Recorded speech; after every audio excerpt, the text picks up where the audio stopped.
we move on to a double right here. Two movies that are young adult oriented. I don't think they're both based off books. I think only one is. We'll start off with the one on Max, Turtles All the Way Down. Yeah, so this is a new film that is adapted from a John Green novel, joining the legacy of films like The Fault in Our Stars or Paper Towns. So John Green's made a whole enterprise out of this kind of movie, Yeah. and Even appears here, right? Yeah, he's even got a cameo in this one as a gym coach or gym instructor, or something like that. Yeah, cute.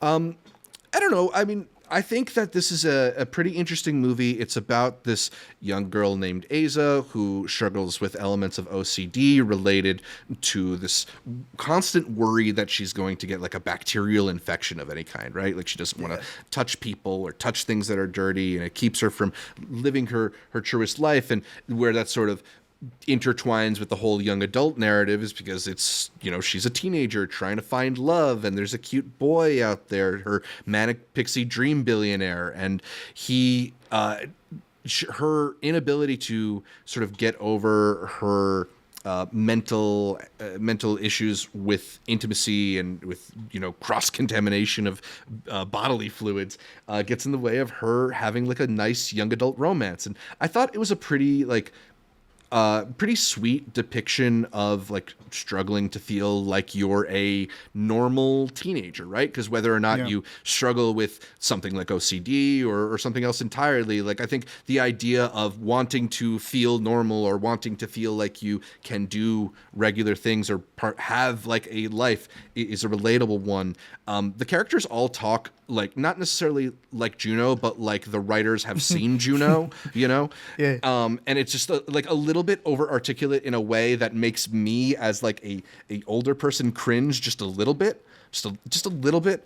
But I did find it to be mostly sweet. I kind of wanted her best friend to be meaner to her, but it's all right. She got her monologue. It was okay. This next one, it's got the mean best friend you're looking for. But shout out Hannah Marks. I think she's done some really good stuff, going from acting to a lot more directing, which I think is really cool. I think we both like Don't Make Me Go, which is out on Prime. And I remember... I don't like the ending of that movie. I don't like the ending of that movie. The beginning's really good. I do not like the ending of the movie, but I do really like Mark marrying other people, which she also did. That was pretty good. Yeah. I'm realizing after everything, kind of very similar to Don't Make Me Go also.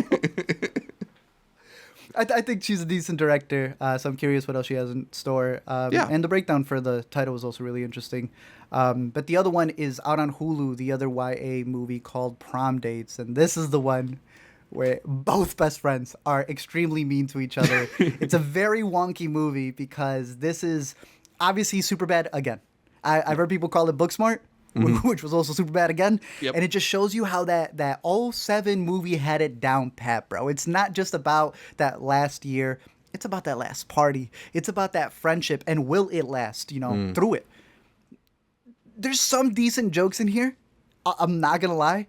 But there's also some really goofy stuff that the movie knows. It's corny because they'll do it, and then a minute later, after like the whole speech is done, someone will make fun of it, and I'm like, then why do we waste the time doing it?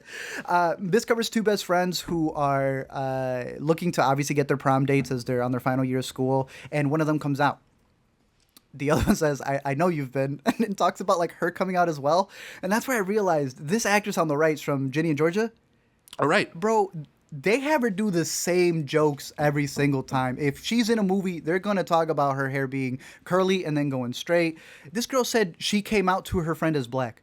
I don't know if that was a joke I didn't get, but the friend didn't find it funny either.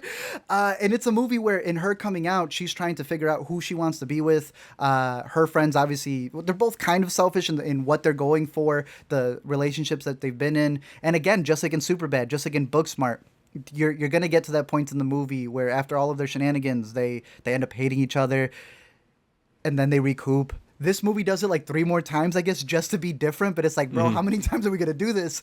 But there are moments in this movie that did catch me off guard. There's one where they're having their whole cliche, like yelling at each other at a school like fountain. And there's like a couple not proposing, but like kind of having a cutesy moment. And they're like, can you guys wrap it up? And they're like, no.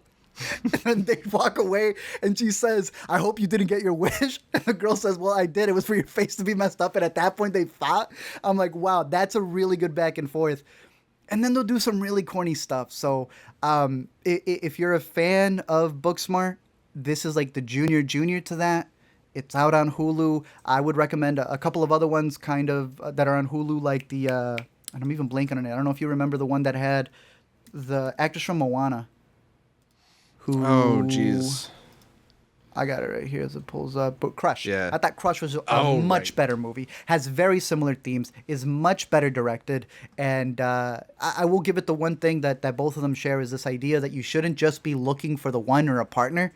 Look for people who are like you, that you can befriend and actually understand this new state of your life. That was very well done. So I recommend Crush, but if you're curious, catch Prom Dates or Turtles Down Below. Turtles All the Way Down? Turtles All the Way Down. Sorry. It's a strange title, and I don't know if I even feel like I understand it any better having seen the movie. Like, there's a whole sequence. Even the way that they break it down. Yeah, it's like, all right. I mean, there's a lot of quotes that I kind of looked at side-eye in the movie. Like, they have this one phrase they repeat. Nobody says goodbye unless they want to see you again. No, famously, we have a phrase for that. It's called see you later. See you later. Yeah. They say things that make you go like, hey. Wait. Like, it sounds good, but then you sit with it, yeah. Yeah.